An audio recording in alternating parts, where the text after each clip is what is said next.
Il y a une marque sur la vie de la personne remplie du Saint-Esprit. Ce n'est pas la richesse, le talent ou le pouvoir mondain, c'est l'abandon. Un homme ou une femme qui marche dans l'Esprit a déposé ses propres plans, ses ambitions, sa vie même aux pieds de Jésus. Ils ne s'appartiennent plus à eux-mêmes. Ils sont des vases, des instruments entre les mains de Dieu, prêts à être utilisés comme il le désire. Lorsque l'Esprit entre dans une vie, le moi ne siège plus sur le trône, c'est le Christ qui le fait. Les désirs de la chair commencent à s'estomper et le cœur commence à brûler pour la volonté de Dieu. Cet abandon n'est pas un événement ponctuel, c'est un choix quotidien. L'apôtre Paul a dit « Je meurs chaque jour ». Pourquoi ? Parce que la chair résiste à l'abandon. L'ennemi murmure « Accroche-toi à ta volonté, à ton confort, à ton contrôle ». Mais la personne remplie de l'Esprit a appris à faire taire la voix de la chair et à accorder ses oreilles à la voix du Seigneur. Lorsque le Saint-Esprit agit, il ne partage pas l'autorité, il prend le contrôle total. Et la personne qui est véritablement conduite par l'Esprit accueille cela avec plaisir. Ils disent « Que ta volonté ne soit pas faite, mais la mienne ». Ils comprennent que la vraie liberté ne se trouve pas dans le fait de faire ce que l'on veut, mais dans le fait de devenir ce que Dieu veut. La vie d'abandon est marquée par la confiance. Elle n'exige pas d'explication de Dieu, mais le suit avec foi. Elle ne résiste pas à sa direction, même lorsque le chemin n'est pas clair. Abraham a quitté sa patrie avec rien d'autre qu'une promesse de Dieu. Moïse est retourné en Égypte avec seulement la parole du Seigneur. Les disciples ont suivi le Christ, ne sachant pas où il les mènerait. C'est ce que signifie être conduit par l'Esprit. Dire oui quand Dieu appelle, bouger quand il parle, céder quand il corrige. La vie d'abandon est également marquée par l'obéissance. L'Esprit ne demeure pas dans la rébellion. Là où il y a le péché, il condamne. Là où il y a l'orgueil, il humilie. Là où il y a la résistance, il attend patiemment que le cœur s'incline devant le Seigneur. L'obéissance n'est pas un fardeau pour le croyant rempli de l'Esprit. C'est une joie parce qu'il sait à qui il obéit. Ils savent que les voies de Dieu sont plus élevées, que ses pensées sont plus grandes et que ses plans sont toujours pour leur bien. Peut-être que Dieu vous a appelé à vous rendre. Peut-être avez-vous senti sa main vous pousser, vous exhortant à abandonner quelque chose, une vieille habitude, une blessure non pardonnée, une peur qui vous a changé. L'Esprit ne vous demande pas de tout comprendre. Il vous demande simplement de faire confiance. Allez-vous céder ? Allez-vous tout déposer aux pieds de Jésus ? C'est la première et la plus grande habitude de la personne remplie du Saint-Esprit. Elle ne vit pas pour elle-même mais pour la gloire de Dieu. Et à cause de cela, le monde voit Christ en elle. Une personne remplie du Saint-Esprit ne prie pas parce qu'elle doit le faire. Elle prie parce qu'elle le doit. C'est le souffle de son âme, la bouée de sauvetage de son esprit. La prière n'est pas un rituel. C'est une relation. Ce n'est pas une tâche. C'est une fin.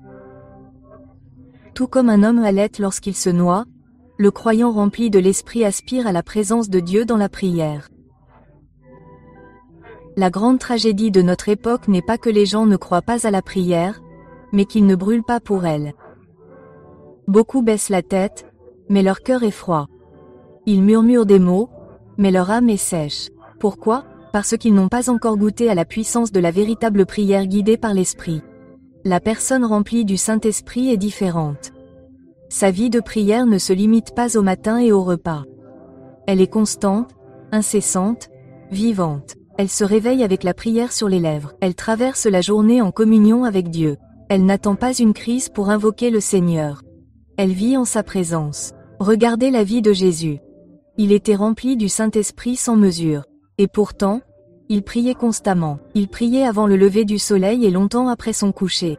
Il priait dans le désert et dans la foule, sur les montagnes et dans le jardin. Et si le Fils de Dieu avait besoin de prière, combien plus nous, le croyant rempli de l'Esprit, ne considérons pas la prière comme un devoir, mais comme un délice. Lorsque l'Esprit s'empare d'un homme ou d'une femme, il crée un feu en lui. Un feu qui les pousse à genoux. Un feu qui les attire dans le lieu secret avec Dieu. Et dans ce lieu, ils trouvent la force. Ils trouvent la sagesse, ils trouvent le réconfort, ils trouvent la puissance. Certains se demandent pourquoi ils se sentent éloignés de Dieu. Ils demandent pourquoi leur vie spirituelle est sèche, pourquoi leur foi est faible. La réponse est simple. Leur cœur est devenu froid à la prière. Un cœur qui ne prie pas est un cœur qui ne brûle pas. Et un cœur qui ne brûle pas ne brillera pas de la lumière du Christ. Mais lorsque l'esprit remplit une personne, il l'enflamme. Il lui donne faim de la présence de Dieu plus que de nourriture, plus que de sommeil, plus que de tout ce que ce monde peut offrir. Regardez l'Église primitive. Ils n'avaient pas de grande cathédrale. Ils n'avaient pas d'influence dans le gouvernement. Ils n'étaient pas riches ni nombreux. Mais ils avaient une chose, la prière. Et parce qu'ils priaient, la puissance de Dieu tombait sur eux comme un feu. Les malades étaient guéris, les morts ressuscitaient, les perdus étaient sauvés par milliers. L'esprit se déplaçait de manière puissante parce que les gens cherchaient la face de Dieu. Qu'en est-il aujourd'hui? L'esprit a-t-il changé? Non. La puissance de Dieu s'est-elle affaiblie? Non. Mais les hommes et les femmes ont oublié le secret de la vraie puissance. Ils ont oublié ce que signifie s'attarder devant le Seigneur, crier vers lui avec un cœur désespéré, refuser de bouger jusqu'à ce que sa présence vienne. Le croyant rempli de l'esprit comprend cela. Il ne prie pas seulement pour des réponses. Il prie pour Dieu lui-même. Il ne prie pas seulement pour des bénédictions. Il prie pour sa présence. Son plus grand désir n'est pas que ses problèmes soient résolus, mais que son cœur soit aligné avec sa volonté. Oh, que nous puissions retourner à la prière. Oh, que nos cœurs brûlent à nouveau pour la présence de Dieu. Le Saint-Esprit appelle, il incite son peuple à prier, à chercher, à frapper, à demander. Répondrez-vous? Tomberez-vous à genoux et criez au Dieu vivant? L'Esprit est en mouvement, mais il se déplace là où il est accueilli, et il est accueilli dans le cœur qui brûle pour la prière. Une personne remplie du Saint-Esprit ne vacille pas lorsque les tempêtes de la vie surviennent. Il reste ferme, ancré non pas dans les sentiments, ni dans les opinions, ni dans les sables mouvants du monde, mais dans la parole éternelle et immuable de Dieu. Leur foi n'est pas fondée sur ce qu'ils voient, mais sur ce que Dieu a dit. Nous vivons à une époque où les gens traitent la vérité comme de l'argile, la modelant, la refaçonnant, la tordant pour l'adapter à leurs désirs. Mais la personne qui marche selon l'esprit ne se plie pas à la culture. Elle ne se plie pas aux opinions des hommes. Elle s'appuie sur la parole de Dieu, sachant que le ciel et la terre passeront, mais que sa parole ne faillira jamais. Lorsque l'esprit remplit un homme ou une femme, il accomplit quelque chose de miraculeux. Il leur ouvre les yeux à la vérité des Écritures. La Bible n'est plus seulement un livre. C'est la vie, c'est la puissance, c'est leur pain quotidien. Ils ne la lisent pas à la légère, ils la consomment. Ils n'en parcourent pas les pages. Ils s'accrochent à ses promesses. Ils ont confiance que si Dieu a parlé, cela s'accomplira. Regardez Abraham. Dieu lui a dit qu'il serait le père de nombreuses nations. Pourtant, les années passèrent et il resta sans enfant. Le monde se serait moqué de lui, son propre raisonnement aurait pu douter. Mais Romains 4h20 dit qu'il ne douta pas par incrédulité concernant la promesse de Dieu, mais fut fortifié dans sa foi. Telle est la foi d'une personne remplie de l'esprit. Ils ne doutassent pas, ils ne cèdent pas à la peur, au doute ou au désespoir. Ils ont confiance que si Dieu l'a dit, c'est déjà fait. Cette foi n'est pas une foi aveugle. Ce n'est pas de la folie. C'est une confiance profonde et inébranlable dans le caractère de Dieu. Le croyant rempli de l'esprit sait que Dieu n'est pas un homme pour mentir. Il sait que sa parole est éprouvée, affinée comme l'or. Il sait que de la Genèse à l'Apocalypse, chaque promesse, chaque prophétie, chaque commandement est vrai. Et parce qu'ils savent cela, ils vivent différemment. Quand les ennuis surviennent, ils ne paniquent pas, ils tiennent bon. Quand d'autres s'effondrent, ils restent inébranlables. Ils sont comme l'homme sage qui a bâti sa maison sur le roc. Les pluies sont venues, les vents ont soufflé, mais la maison n'est pas tombée parce qu'elle était fondée sur la parole de Dieu. Le diable connaît la puissance de la parole, c'est pourquoi sa première attaque porte toujours sur les Écritures. Dès le début, dans le jardin d'Éden, il a murmuré, Dieu a-t-il vraiment dit? Et aujourd'hui, il murmure le même mensonge. Il essaie de semer le doute dans le cœur des croyants. Il déforme les Écritures pour les adapter aux désirs de la chair. Il détourne les gens de leur lecture, de leur méditation et de leur mise en pratique, car il sait qu'un chrétien sans la parole est un chrétien sans puissance. Mais la personne qui est remplie de l'esprit voit à travers les mensonges de l'ennemi. Elle s'accroche à la vérité. Elle ne choisit pas les parties de la Bible qu'elle croit. Elle croit tout. Elle ne suit pas ses émotions. Elle suit la parole.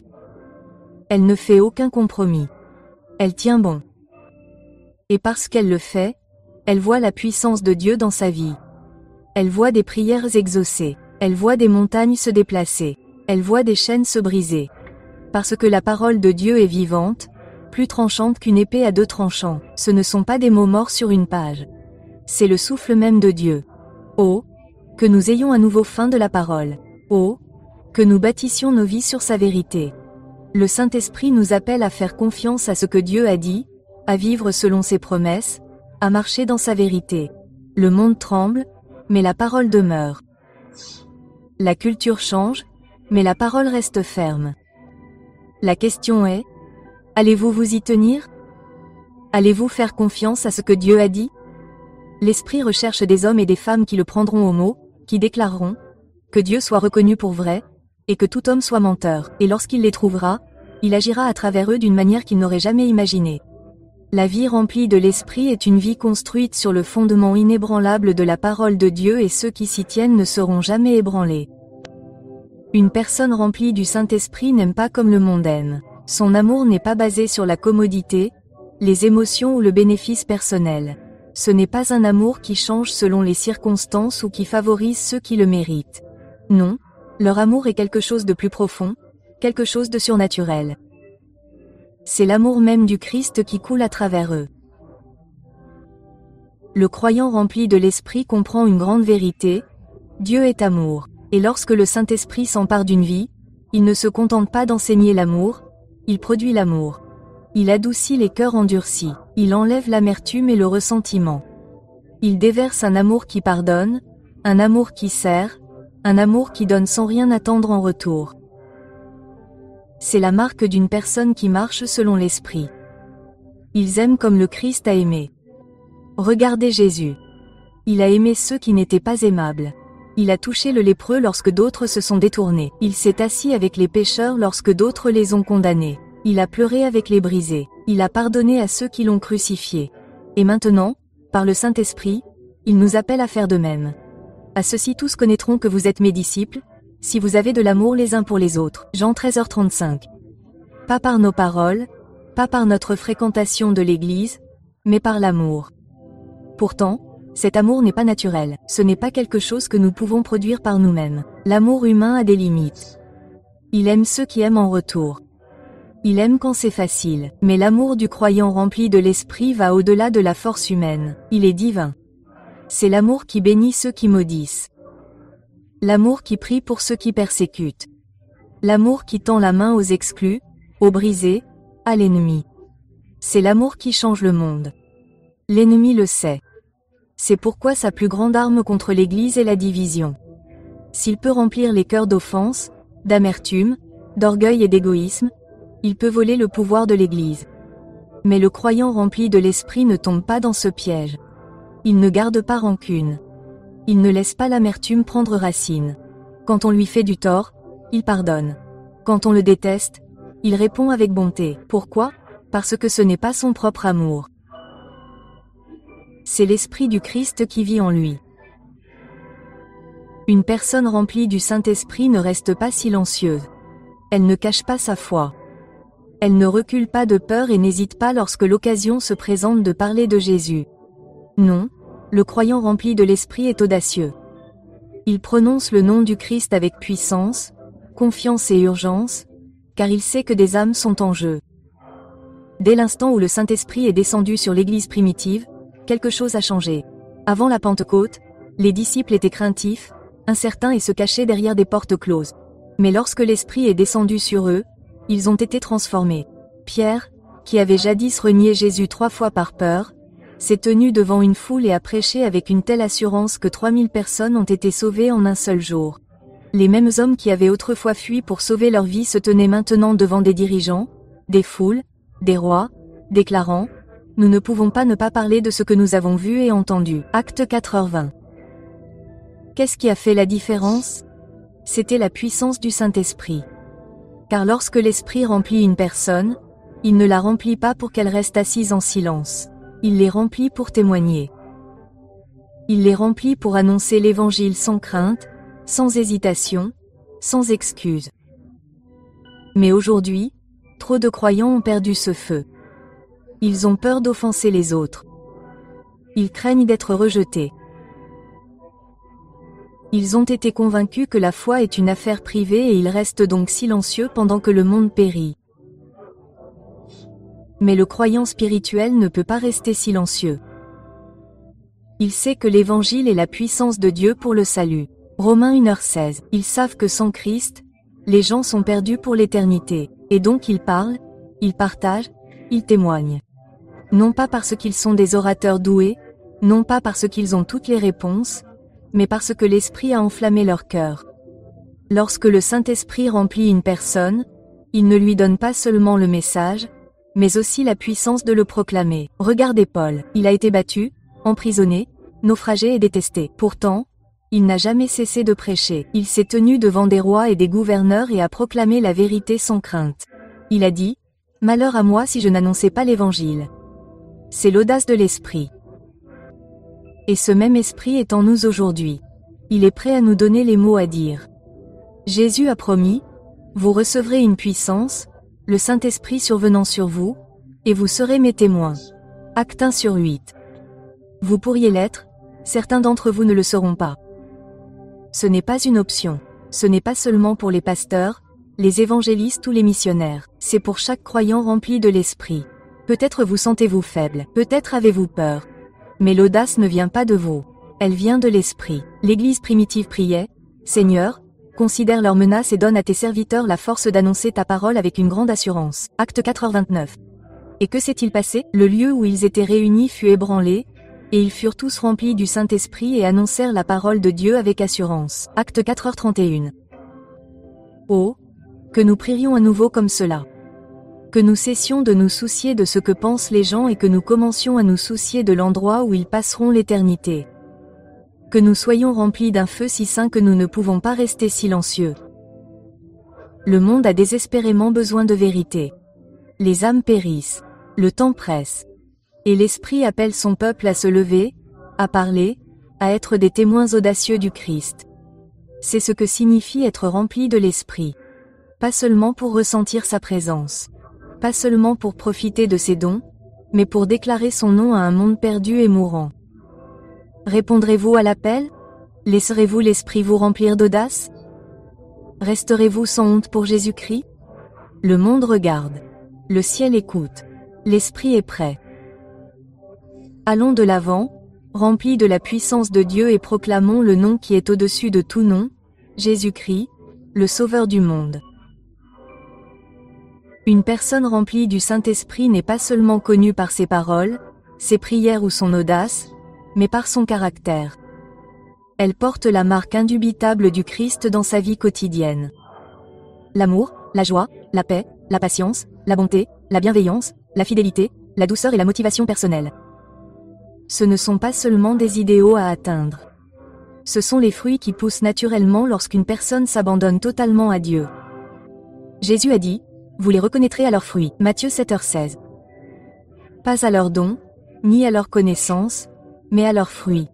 Beaucoup prétendent être remplis de l'Esprit, mais leur vie raconte une autre histoire. Ils sont durs dans leurs paroles, impatients dans leurs relations, facilement en colère, facilement offensés, pleins d'orgueil. Mais le croyant rempli de l'Esprit est différent. Il ne se contente pas de parler de l'amour de Dieu, il le montre.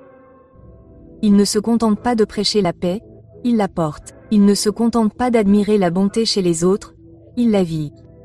Ce fruit n'est pas quelque chose qui peut être simulé. Ce n'est pas quelque chose qui peut être imité longtemps. Il doit venir de l'intérieur. Un arbre n'essaie pas de porter du fruit. Il le fait simplement parce qu'il est sain et connecté à sa source de vie. De la même manière, le croyant rempli de l'Esprit ne s'efforce pas de produire le fruit de l'Esprit. Cela arrive naturellement parce qu'il demeure en Christ, marche en sa présence, s'abandonne quotidiennement à la direction de l'Esprit. Regardez la vie de Jésus. Il était rempli de l'Esprit au-delà de toute mesure et son caractère le reflétait en tout point. Il n'était jamais pressé, jamais dépassé, jamais contrôlé par ses émotions. Il était patient avec les faibles, bon envers les pécheurs, doux envers les brisés. Même lorsqu'il était faussement accusé, il ne se vengeait pas. Même lorsqu'il était trahi, il ne cherchait pas à se venger. Même lorsqu'il était crucifié, il priait pour ceux qui l'avaient cloué sur la croix. Ce même esprit habite maintenant en nous. Cette même puissance est disponible pour nous transformer. Pas seulement en public, mais aussi en privé, pas seulement le dimanche, mais tous les jours. Il est facile de bien parler devant les autres, de paraître pieux lorsque les gens nous regardent. Mais le véritable test d'une vie remplie de l'esprit, c'est ce qui se passe derrière des portes closes. Comment traitez-vous votre famille?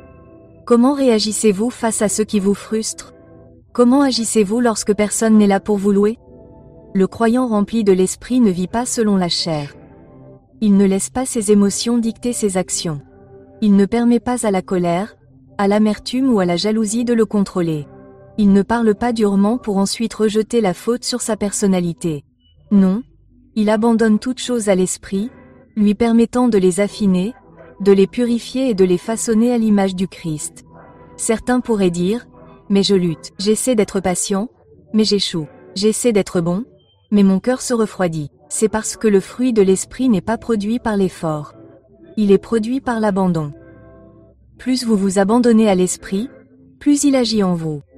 Plus vous passez de temps en sa présence, plus vous commencez à le refléter. Un arbre ne porte pas de fruits du jour au lendemain. Cela prend du temps. Il a besoin de nourriture. Mais tant qu'il est connecté à sa source, il grandira. De la même manière, si vous restez connecté au Christ, si vous marchez quotidiennement dans l'esprit, si vous lui abandonnez chaque partie de votre vie, alors son fruit sera évident en vous. Il se verra dans votre amour pour les autres, dans votre paix dans les épreuves, dans votre patience dans les épreuves, dans votre bonté envers ceux qui ne le méritent pas. Oh, que nous soyons un peuple connu non seulement pour nos paroles, non seulement pour notre connaissance, mais pour nos fruits, que lorsque le monde nous regarde, il ne voit pas l'hypocrisie, mais la sainteté, qu'il ne voit pas l'arrogance, mais l'humilité, qu'il ne voit pas des gens qui prétendent connaître Dieu, mais des gens qui le reflètent. L'esprit est prêt, il est disposé à œuvrer en vous pour vous changer, pour vous remplir de toute la plénitude du Christ. La question est, allez-vous céder? Lui permettrez-vous de vous façonner, de vous tailler, de faire de vous une personne qui non seulement parle du Christ, mais qui vit comme lui? C'est la véritable marque d'un croyant rempli de l'esprit, une vie qui porte le fruit indubitable de Dieu. Et quand les gens le verront, ils sauront que cette personne a été avec Jésus. Une personne remplie du Saint-Esprit ne considère pas la prière comme un rituel, une routine ou un dernier recours en période de trouble. Non, pour elle, la prière est la vie. C'est un souffle. C'est le lien même entre son âme et son Sauveur. Elle ne prie pas simplement parce qu'elle le devrait. Elle prie parce qu'elle le doit. Son cœur aspire à la présence de Dieu et rien d'autre ne la satisfera. Parcourez la Bible et vous verrez que chaque homme et chaque femme qui était rempli de l'Esprit était aussi une personne de prière.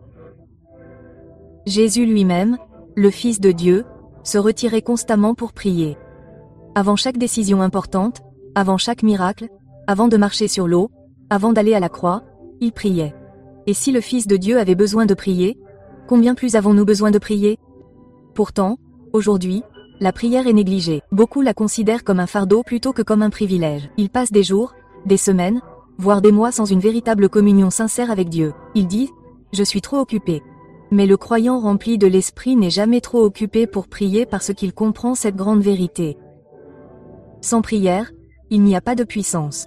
Regardez l'Église primitive. Ils n'avaient pas de bâtiment, ils n'avaient pas de richesse, ils n'avaient pas d'influence, mais ils avaient la prière, et grâce à cela, ils avaient la puissance. La Bible dit qu'ils se consacraient à la prière. Acte 2h42. Ce n'était pas occasionnel, ce n'était pas tiède, ce n'était pas quelque chose qu'ils faisaient quand cela leur convenait, c'était leur bouée de sauvetage. Et en conséquence, le monde a été bouleversé. Lorsque Pierre a été emprisonné, l'Église n'a pas formé de comité, ils ont prié. Lorsque Paul et Silas ont été battus et enchaînés, ils ne se sont pas plaints, ils ont prié. Et lorsqu'ils ont prié, les portes de la prison s'ouvrent, les chaînes tombent et des miracles se produisent. Pourquoi? Parce que la prière fait bouger la main de Dieu. Un croyant rempli de l'Esprit ne prie pas des prières faibles et timides. Il ne se présente pas devant Dieu avec des doutes et des hésitations. Non, il prie avec foi, avec feu, avec autorité. Ils comprennent qu'ils ne s'adressent pas à une divinité lointaine, mais à un Père aimant qui les entend et leur répond. Ils savent que lorsqu'ils prient selon sa volonté, les montagnes se déplacent, les démons fuient et l'impossible devient réalité. Mais ce genre de prière ne vient pas d'un cœur froid. Elle vient d'une vie qui aspire à Dieu. Oh, comme l'ennemi craint un chrétien qui prie. Il ne craint pas un chrétien occupé, un chrétien talentueux ou même un chrétien instruit. Mais un chrétien qui prie est dangereux pour le royaume des ténèbres. Car lorsqu'un croyant prie, les forteresses sont démolies. Lorsqu'un croyant prie, le renouveau éclate. Lorsqu'un croyant prie, la puissance de Dieu se déchaîne. Et pourtant, beaucoup ont perdu cette fin. Beaucoup ont remplacé le temps passé dans le lieu secret par des distractions, des divertissements et le bruit du monde. Mais l'Esprit nous rappelle. De retour au lieu de l'intimité avec Dieu. De retour à l'endroit où nous le cherchons, non pas pour ce qu'il peut faire, mais simplement pour qui il est. Et vous? Aspirez-vous à sa présence? Avez-vous faim de passer du temps seul avec lui? Ou la prière n'est-elle plus qu'un devoir? L'Esprit est prêt à remuer à nouveau votre cœur, à vous enflammer de passion pour Dieu, à vous conduire dans une vie de communion profonde et inébranlable avec lui. Le croyant rempli de l'Esprit n'est pas reconnu par ses prières publiques, mais par ses prières privées. Quand personne ne regarde, quand il n'y a pas d'applaudissements, quand il n'y a que et Dieu, c'est là que se trouve sa force. C'est là que sa foi se construit. C'est là que le feu de Dieu tombe. Revenons à la prière. Rejetons toute distraction. Cherchons Dieu de tout notre être, car lorsque nous le ferons, le monde ne verra pas notre force, ni notre sagesse, mais la puissance du Dieu vivant agissant à travers nous. Telle est la vie d'un croyant rempli de l'Esprit, une vie de prière, de puissance, de communion inébranlable avec le Père. Et une fois que vous aurez goûté à cela, vous ne serez jamais satisfait de rien de moins. Une personne remplie du Saint-Esprit ne marche pas selon sa propre sagesse, ses désirs ou ses plans. Ils ne sont pas guidés par l'impulsion ou les opinions des autres. Non, ils sont conduits par l'Esprit de Dieu. Ils bougent quand il leur dit de bouger. Ils attendent quand il leur dit d'attendre. Ils vont là où il leur dit d'aller. La Bible dit, « Car ceux qui sont conduits par l'Esprit de Dieu sont enfants de Dieu. » Romains 8h14. C'est la marque d'un vrai croyant. Pas seulement quelqu'un qui croit en Dieu, mais quelqu'un qui le suit. Le croyant rempli de l'Esprit ne se fie pas à sa propre intelligence. Il ne compte pas sur sa propre force. Il abandonne chaque décision, chaque pas, chaque instant à la direction de l'Esprit. Regardez Philippe dans Acte 8. Il était au milieu d'un puissant réveil en Samarie, prêchant, chassant les démons, guérissant les malades. Mais soudain, le Saint-Esprit lui dit, « Va vers le sud, sur la route du désert. » Acte 8h26. Cela n'avait aucun sens. Pourquoi abandonner un ministère florissant pour aller au milieu du désert? Mais Philippe obéit, et lorsqu'il le fit, il trouva un fonctionnaire éthiopien à la recherche de Dieu. Philippe a partagé l'Évangile, et cet homme a été baptisé, apportant le message du Christ à sa propre nation. C'est ainsi que l'Esprit agit. Il ne nous donne pas toujours une vue d'ensemble. Il n'explique pas toujours pourquoi. Il murmure simplement, « Vas-y ». Et le croyant rempli de l'Esprit obéit même lorsque cela n'a pas de sens. Mais beaucoup aujourd'hui ont perdu cette sensibilité. Ils étouffent la voix de l'Esprit par le bruit, l'agitation et la volonté propre. Ils prennent des décisions basées sur la logique au lieu d'écouter Dieu. Ils se précipitent sans chercher sa direction. Et puis ils se demandent pourquoi ils se sentent perdus, pourquoi ils manquent de paix, pourquoi leurs efforts ne portent pas de fruits. C'est parce qu'ils marchent par leur propre force au lieu d'être conduits par l'Esprit. Oh, comme nos vies seraient différentes si nous écoutions vraiment. Combien d'erreurs nous éviterions? Combien d'années perdues nous épargnerions? Le Saint-Esprit n'est pas une force distante. C'est une personne. Il parle. Il dirige. Il corrige, mais il ne forcera pas le passage. Si vous ignorez sa voix assez longtemps, votre cœur deviendra insensible et vous ne reconnaîtrez plus sa direction. Le croyant rempli de l'Esprit garde son cœur ouvert. Il reste en communion constante avec Dieu, toujours à l'écoute, toujours prêt à obéir. Quand l'Esprit dit « Parle à cette personne, il le fait. Quand il dit « Détourne-toi de ce péché », ils se repentent. Quand il dit « Avance avec foi », ils lui font confiance. Même lorsque cela semble impossible, regardez Paul. Il avait prévu de prêcher en Asie, mais l'Esprit l'en a empêché. Il a essayé d'aller à Béthanie, mais une fois de plus, l'Esprit a dit « Non ». Puis, dans une vision, Dieu l'a appelé en Macédoine. Acte 166/10. Parce qu'il a obéi, l'Évangile a atteint l'Europe et d'innombrables vies ont été sauvées. Telle est la vie d'un croyant rempli de l'Esprit. Une vie d'abandon, une vie d'obéissance, une vie menée non pas par la sagesse humaine mais par la voix de Dieu. Et lorsqu'une personne marche avec ce genre de sensibilité à l'esprit, elle verra le surnaturel se dérouler sous ses yeux. Elle sera au bon endroit au bon moment. Elle dira les bonnes paroles aux bonnes personnes. Elle fera l'expérience de rendez-vous divins, de portes ouvertes, de miracles et de la main indubitable de Dieu guidant chacun de ses pas. Mais tout commence par une chose, l'écoute. L'esprit parle. Écoutez-vous? L'esprit dirige. Suivez-vous? Ou avez-vous laissé le bruit du monde couvrir sa voix? Le croyant spirituel sait que l'endroit le plus sûr où se trouver est au centre de la volonté de Dieu. Il ne se précipite pas. Il ne reste pas à la traîne. Il avance au rythme de l'esprit. Et à cause de cela, il marche avec puissance, avec un but, dans la destinée divine. C'est la vie que nous sommes appelés à vivre. Pas une vie de devinette, pas une vie d'errance, mais une vie dirigée par la voix du Dieu vivant. Et lorsque nous suivons sa direction, nous ne serons plus jamais les mêmes. Mes amis, une personne remplie du Saint-Esprit n'est pas seulement quelqu'un qui croit en Dieu, mais quelqu'un qui vit dans sa puissance. Ils ne sont pas ordinaires, ils ne sont pas comme le monde. Ils sont marqués, transformés et guidés par la présence même de Dieu en eux. Ils marchent dans l'obéissance, quel qu'en soit le prix. Ils ont faim de prière, non par devoir, mais par désir. Ils sont audacieux dans leur témoignage, inébranlables par la peur ou l'opposition. Ils portent le fruit de l'esprit, non pas parce qu'ils font plus d'efforts, mais parce qu'ils s'abandonnent plus profondément.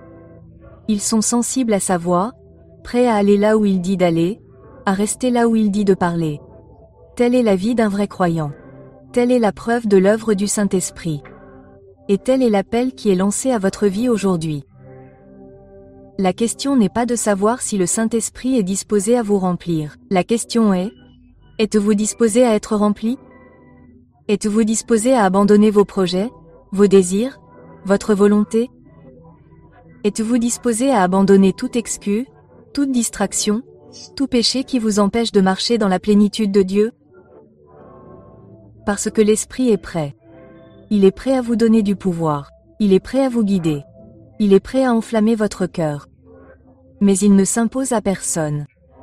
Il vient là où il est accueilli. Il se déplace là où il est désiré. Oh, que nous soyons un peuple qui a désespérément besoin de lui. Que nous refusions de vivre des vies sans pouvoir, sans prière et sans fruit.